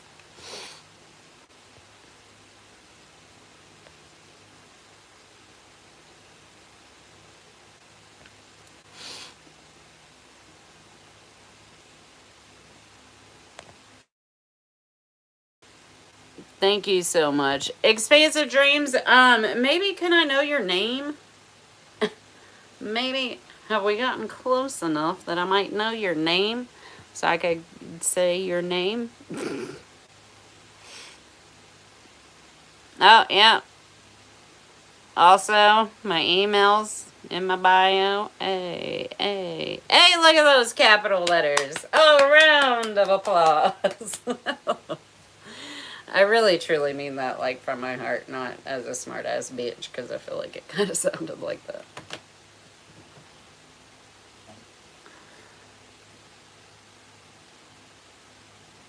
Dang it, I need gas.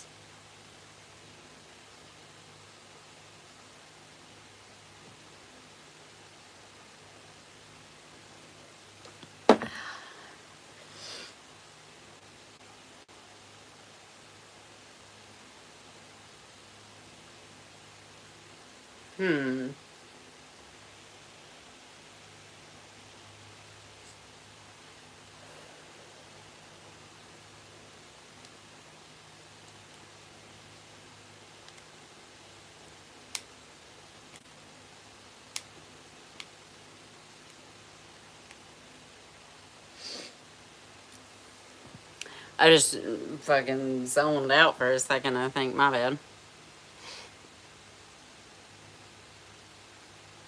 Oh, it's nice to meet you too, Camilla. Yay. Oh my gosh. Sending you so much love. Yay. I'm finally finding my chicks. I'm so excited. I love all my guys, but it's like not what my channel is for. And it's been hard to, like, excuse me very much, by the way. Anytime I consume anything, I belch. And it is like, it's not normal belching. It's like it comes from higher or something. It will, like, have bubbles in it and all that. And that has been for this 2 years. Every time I consume any fucking thing, I'm going to be releasing air up out of the top.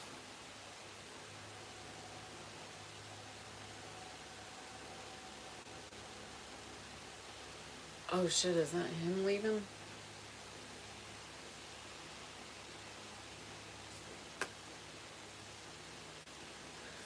I kind of want to, I should just ask him if he'll fill up the gas tank for me. And I could get him back as soon as fucking something.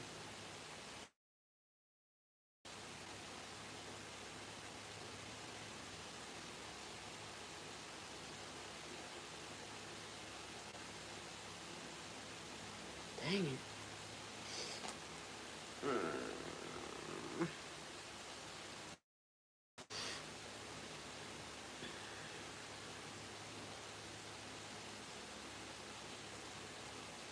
God, and it really just feels nice to have, like, to have been able to have a conversation with somebody that believes me. Because it's really fucking hard to be this sick all the fucking time and not, like, everybody, anytime I see anyone I know, they're like, well, where are you working? Are you working yet? What are you doing? Like, that's always what everybody's first question. They just want to know how you're making money.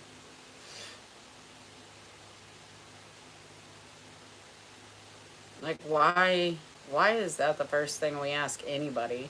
People do that when they first meet people. Oh, hi, my name's Dreya. Oh, hi, I'm Andrew. What do you do for a living? I'm like, what? Huh? Why is that?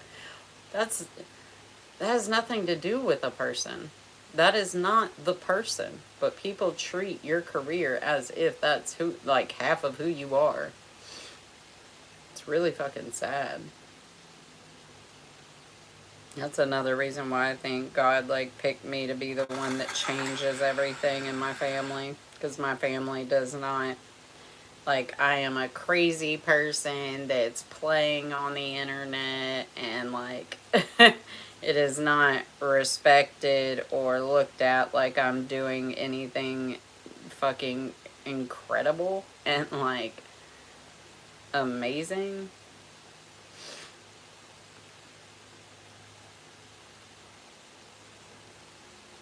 There, and I also found out there's a lot of mold and mildew in this house that I've been in for 14 months. So that can't help things.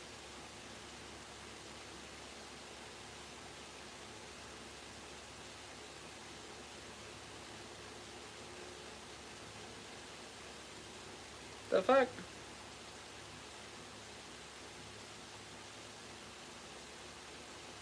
Oh, wow. I have never seen somebody cook eggs like that.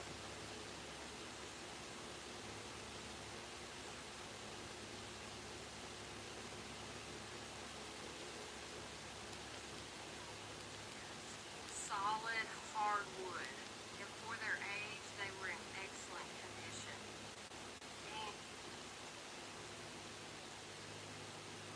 This tiny little tag can tell you a lot about how much the Carhartt is worth. What I'm talking about is the style number. It's a series of numbers, exactly what kind of jacket it is. From there, that'll tell you what kind of jacket you have. An active, a Santa Fe, Detroit, with some you worth thousands. This tiny little tag can tell you a lot about how much the Carhartt is worth. What I'm talking about is the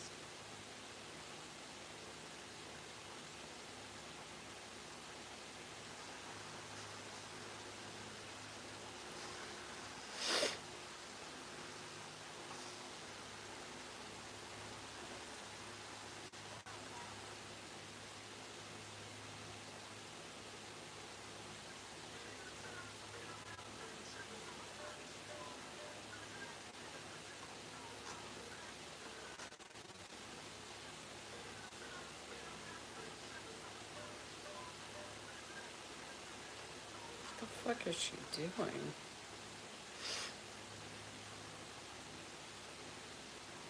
Is parasite cleansing trending?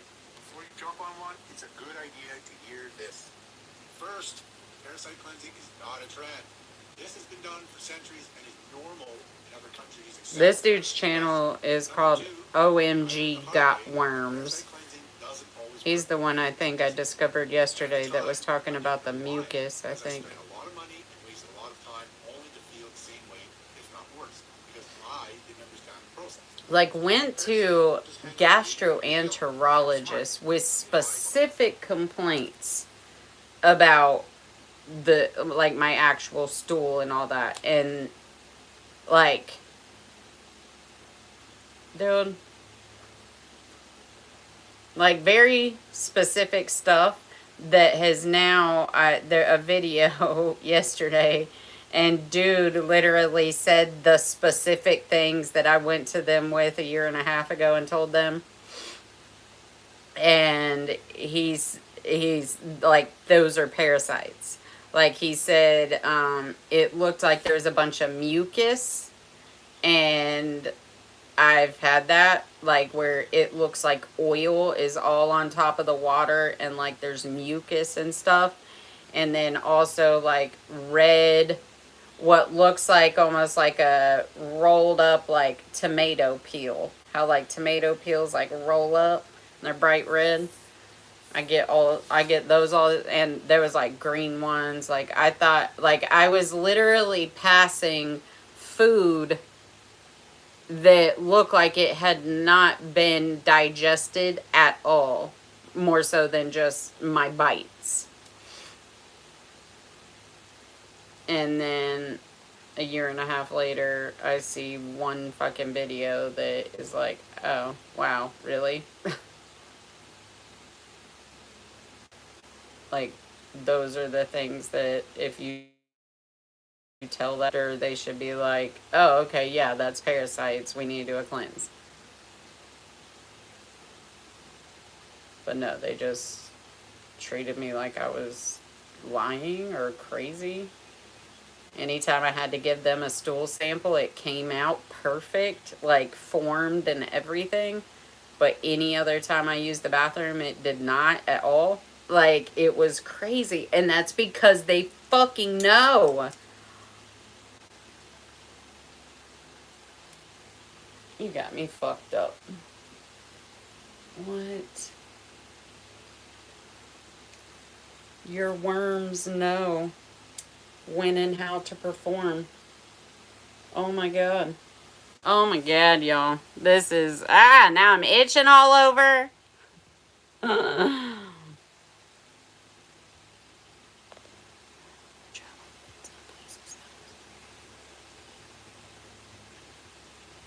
Dude, see, it really... I find it very rude, too.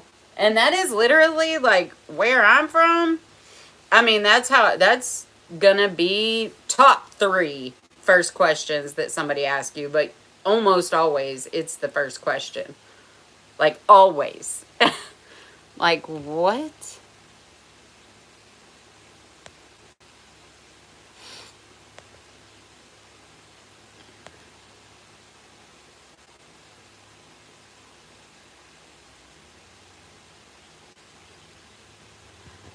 Don't come in here telling my people to shut up. Don't come in here being rude. What? I'm sitting here having a conversation with people. Who are you? Like, why? The fuck? Like, you need to take that shit somewhere else. Yeah.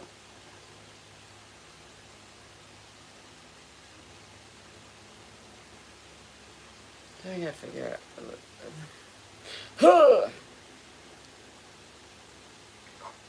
Metals like mercury, aluminum, cadmium, all the things that we're exposed to every day. Those heavy metals, they act like a shield, almost making parasites invisible to your immune system. So when people do their first parasite cleanse, and after a few weeks, they don't feel better or they feel even worse, and they wonder, what am I doing wrong? It turns out that they are not focusing on the root cause. So, if this is you, I will help you. First, you need to start with zeolite. Zeolite is a natural mineral that is formed when volcanic ash meets seawater. It will bind to anything that is positively charged in the body, which includes heavy metals, yeast, microtoxins, and pesticides. This is one of the best binders you can get. It is very gentle. This is not like typical heavy metal chelation. This is going to come in a spray or a drop. I've been needing to get, or wanting to get, zeolite. Bind to any positively charged ion, and it will be.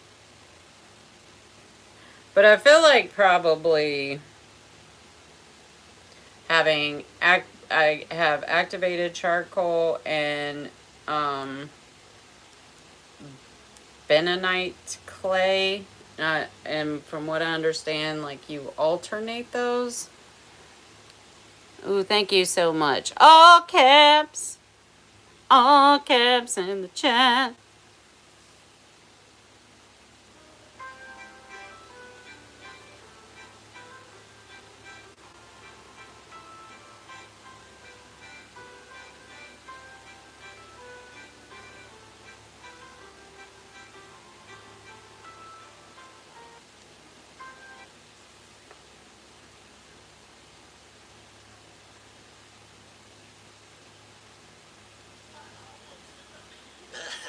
They're like an hour now. Cool, so turn that head to the right for me.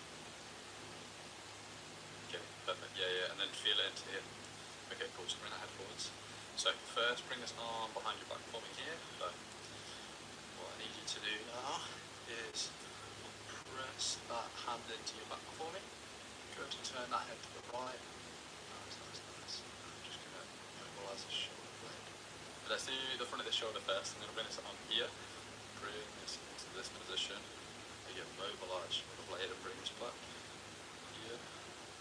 Relax the shoulder a little bit. Yeah, good. Now press your hand. Trying to figure out how to release these things yourself is.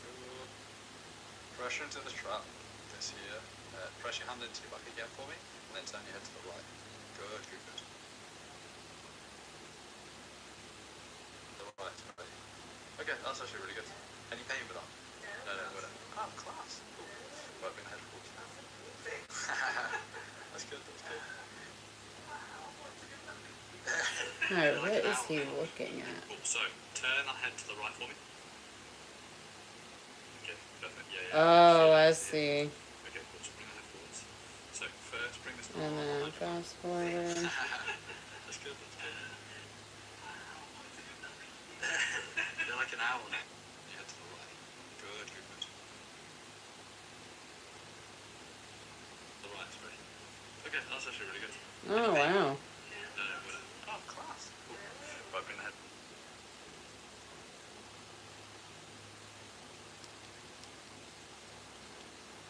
What people print always blows me away. Guys, look what I printed. This branded with tags herb lecture dress.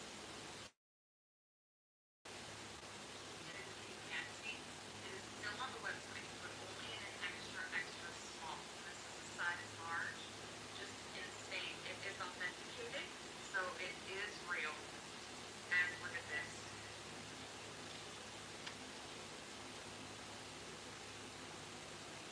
We $1,300 dress.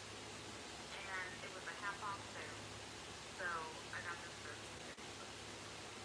That is an amazing thing.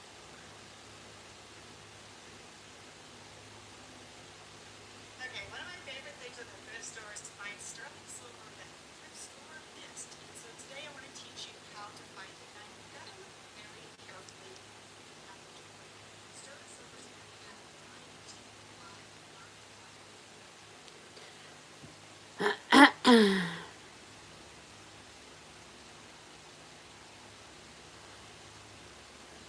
What?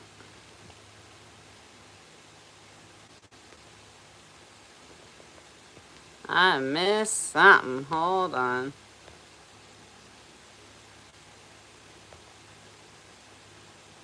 The EDTA.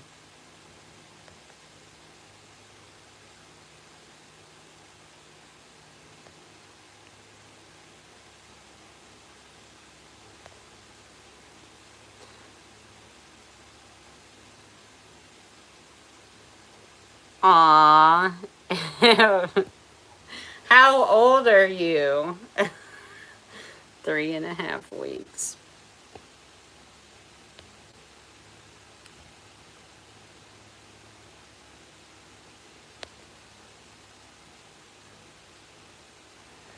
Yeah, you'll probably get back together.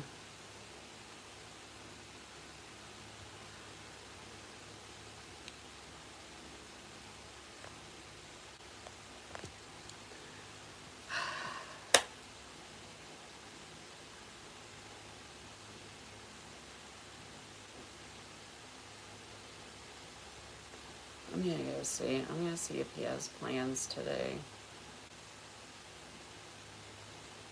I could take a load to the storage building.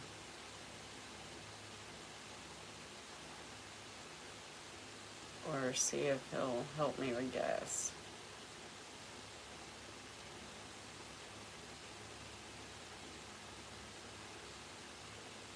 Yep, yep, yep.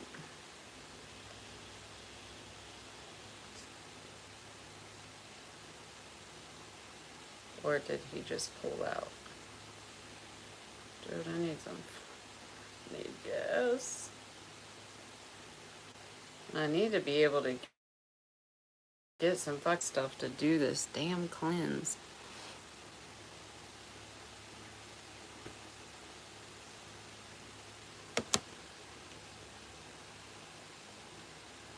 Mature enough.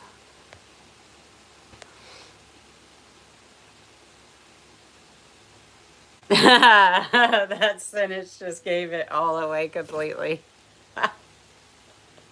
I look so chopped right now. We got a Gen Zer. No, I'm just kidding. I'm just messing with you. A little kiki.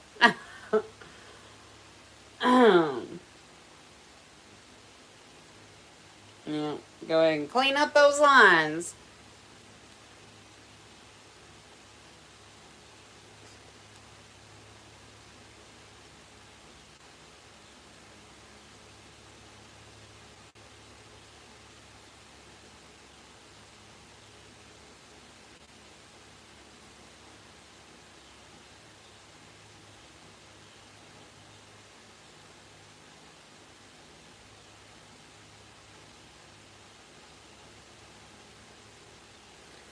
Damn it, man.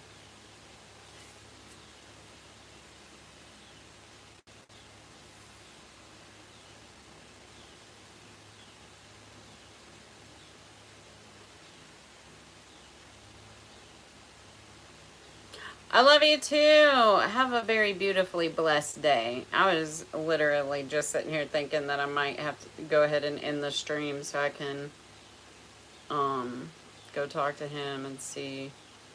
I'm gonna hit up my friend and see if I can come take a shower at her house. Because he always like shoves shit in the drain here. Like, oh God, I hate this place. Yes, it is. It's going to be better than okay. It's going to be fantastic. And I hope you have a beautifully blessed day. Sending you love and light. And I think I'm going to, yep, that's my cue. I'm going to jump off here so I can get my shit together. Make my plan for the day. Excuse me very much. And then I'll be back when I get off the mountain. Aw, thank you. Y'all have a good day. Be super blessed, and I'll see you when I come back. Sending you love and light. Bye.